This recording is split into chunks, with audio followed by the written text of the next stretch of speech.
story of my big brother Russell and how he went from a cute kid to this guy. But let's start at the beginning.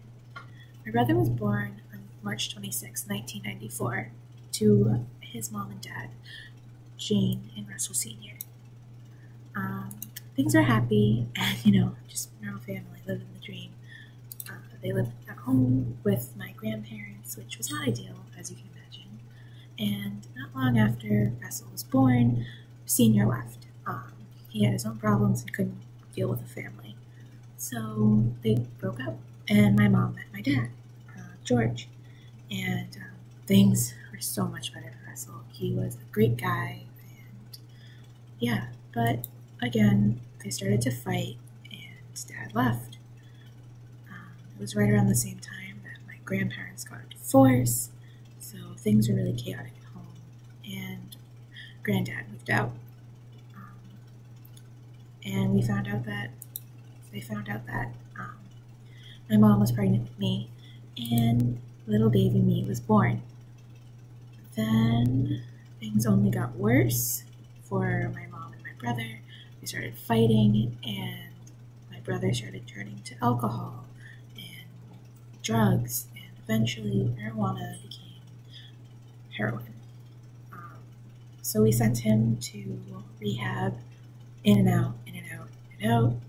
Did okay when he came out, but not long after he returned to his old ways. The last time he came out, though, he ended up getting a job as a garbage man and was able to stay clean for a little bit, working, but he did go back to drugs, and because you don't make a lot of money as a garbage man, he couldn't afford his drugs.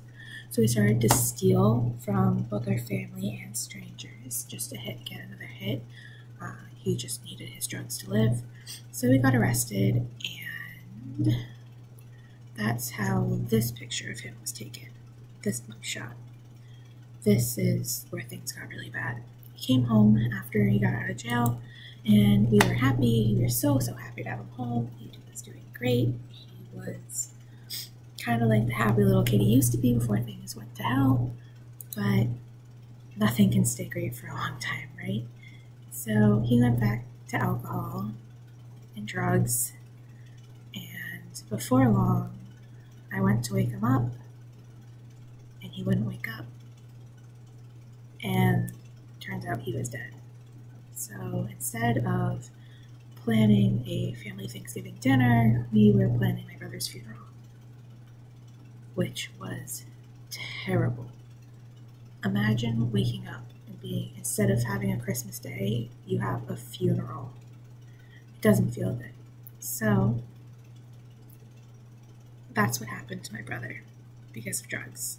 And I really hope that if you can't stay away from drugs for yourself, you can do it for your family so that your family doesn't have to go through what my family did.